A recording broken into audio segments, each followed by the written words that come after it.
When the money printer comes on and dollar liquidity increases, Bitcoin's the fastest horse. Interestingly, the stock market and Bitcoin, which are traditionally very correlated, they've diverged. Bitcoin has found itself in this kind of weird sideways to bearish market as of recent, and 2025 was a very frustrating year for a lot of people. Everyone thought Bitcoin was going to go to the moon. Markets were tight, and it looks like that has found a bottom. The Fed's balance sheet is expanding. We know what Trump's plan is here, and it looks like Bitcoin is trying to find a bottom as well. I mean, they're recreating the existing bank lobbying, but for crypto. And Bitcoin doesn't need any more clarity or any more rules. They're looking for clarity on their prediction markets and their tokenized stocks. There's no question where all of this is going. There's no debate. Bitcoin will go to the moon.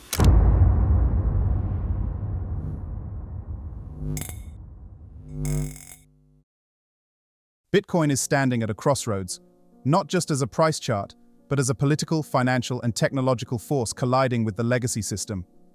While headlines focus on volatility, something far more important is happening behind the scenes.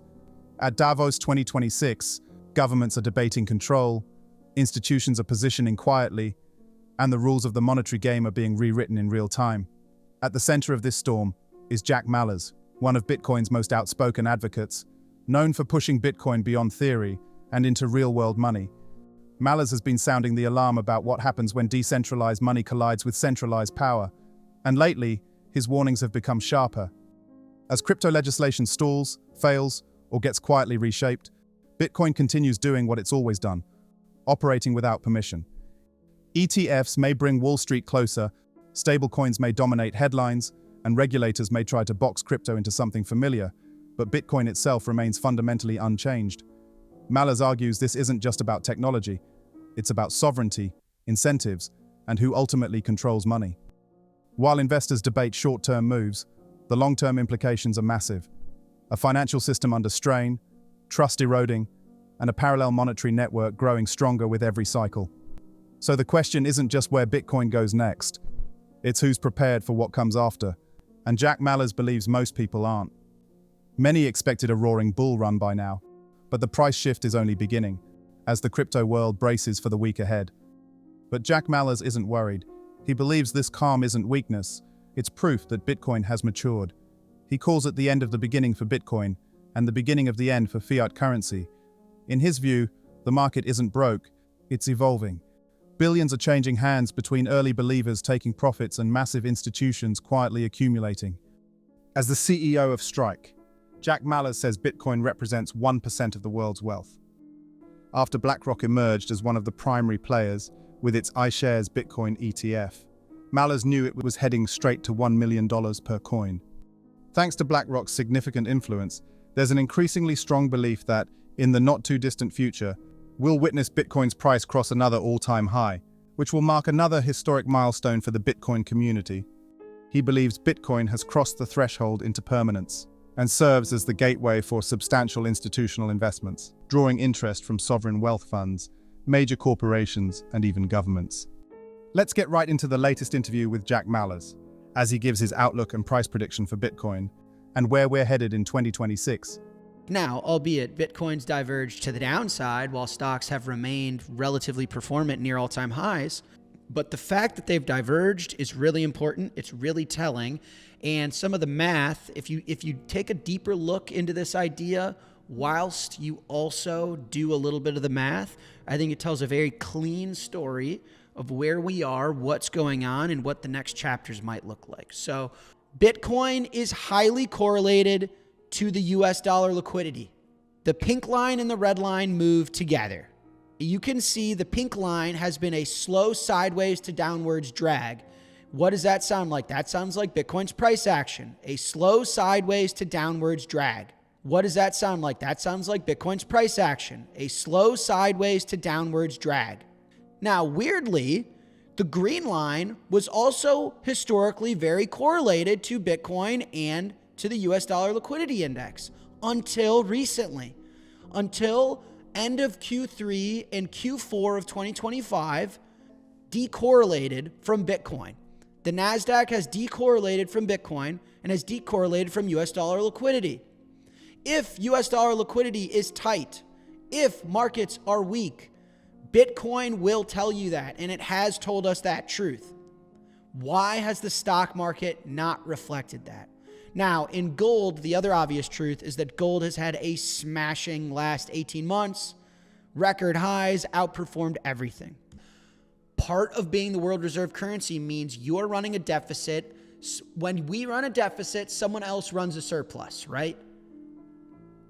And so we run a $2 trillion deficit. There's $2 trillion worth of trade surplus on the other side of that deficit, and that money gets repatriated back into the United States. U.S. treasuries are no longer safe.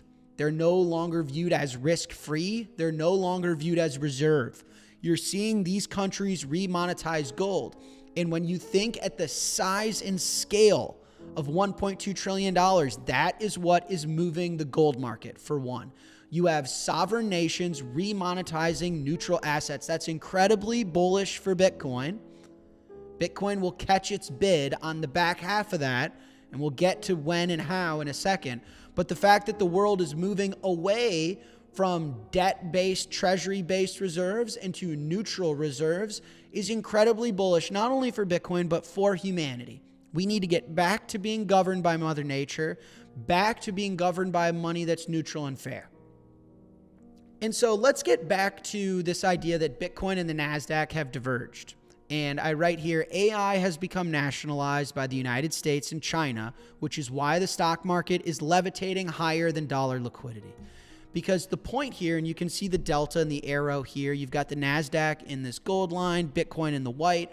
And again, Bitcoin's been highly correlated to US liquidity, which is, by the way, guys, it's what we always wanted.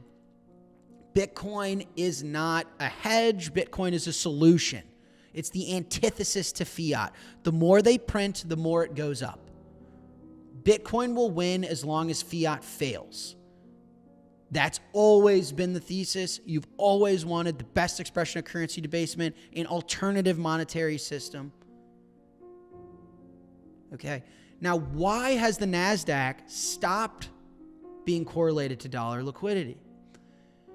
I make the argument that markets are now political utility. Because of AI, they've been nationalized. They've been co-opted by the state. And, you know, to summarize what I'm about to explain in detail, it's really this idea that the United States has decided that it is of national security interest to win at AI, to be competitive. And by the way, AI is now comprising of over half of our economic growth. We've already went over this as well. 50% of the US economy is AI related. And so not only do they view it as a national security threat and of national security interest, but on top of that, if they stopped supporting AI, we would go into a deep recession, likely depression. And so what you've seen is AI has a government backstop. The ongoing adoption of Bitcoin by governments, institutions, and media signifies a broader recognition of its value. However, Mallers asserts this journey is just beginning, comparing the initial years to the current widespread interest and investment, with a giant spotlight on Bitcoin ETFs. Mallers highlights this being a significant development in the financial ecosystem. He also suggests that BlackRock, under the guidance of Larry Fink, leads the charge in obtaining regulatory approval for Bitcoin ETFs. Moves like this, he contends, will underscore Bitcoin's enduring relevance as an asset and its potential as a hedge against currency devaluation. Why is the NASDAQ levitating up and above US dollar liquidity? Why is it diverging from Bitcoin? Why is it Bitcoin looks weak? You know, it's like, oh, Bitcoin's down 2% on the year and the NASDAQ's at all-time highs. Well, it's because it has a nation state bid. That's why. And people will say, well, that's a good thing, right? No, I'd be careful. Here's the thing. If we've learned anything from China, a nationalized stock market is good because you get unlimited money from the government to prop the stock up until it isn't. You don't want non-free market. You don't want nationalized market. You want a free market. You want the truth. That's what Bitcoin allows. Real property rights, real freedom of speech, real free markets. That's what we're here for. That's what we're building. Because I'll tell you this, it's all fun and games until the national interest doesn't align with shareholder interest. The stock market is becoming nationalized. It is really critical that we as Bitcoiners understand what this means, what is happening. Markets are political utility now. They will use them to win votes. They will use them to pay off the indebtedness of the United States. They will use them to soften the economic blow that all of us have to live through. But they are not free markets. They are no longer expressions of currency debasement. This is a huge deal. Bitcoin remains king of property rights, king of free markets, king of freedom of speech. When the dust settles, this is going to be a huge, huge deal. And that expresses currency debasement perfectly. Stocks are no longer that. Now I get it. It's frustrating that they are at all-time highs while Bitcoin is Bitcoin's only telling us that US dollar liquidity is tight, that markets are weak. It's doing what it's supposed to do. I'm not mad at Bitcoin's 2025 performance at all. Listen, of course, I want Bitcoin to go up 1,000% a day. But the reality of the situation is I own it for the properties that it has. And US dollar liquidity went down. And so I expect Bitcoin to go down too. And we've reached the point of Ponzi where the US government's true interest expense is higher than its receipts. Why America? Ponzi-nomics. So all of this to say that the money printer is coming. So to bring this back, here is Bitcoin and the US dollar liquidity index. Again, you can see them. They're deeply correlated, okay?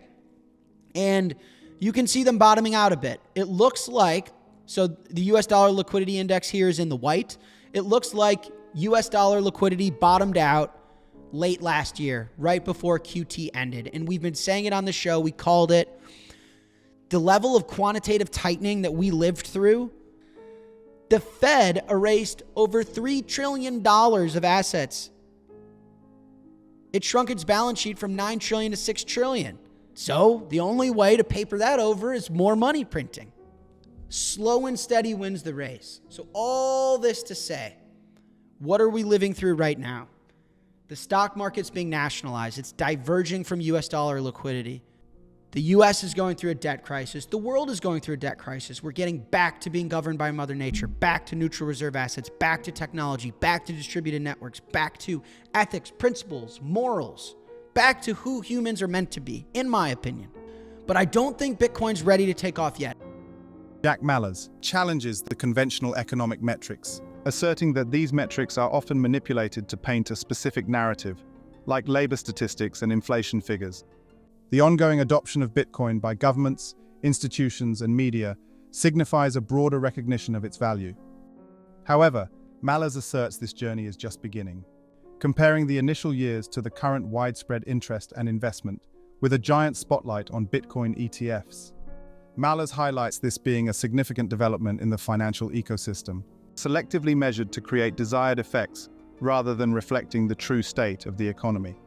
In this context, Bitcoin emerges as an alternative, detached from the manipulations of the conventional economic sphere. Mallers also highlights that established corporations like Apple, Amazon, and Google will use their established relationships acquired over decades to swiftly acquire substantial amounts of Bitcoin through a spot ETF, bypassing the cumbersome processes involved in procuring the actual commodity.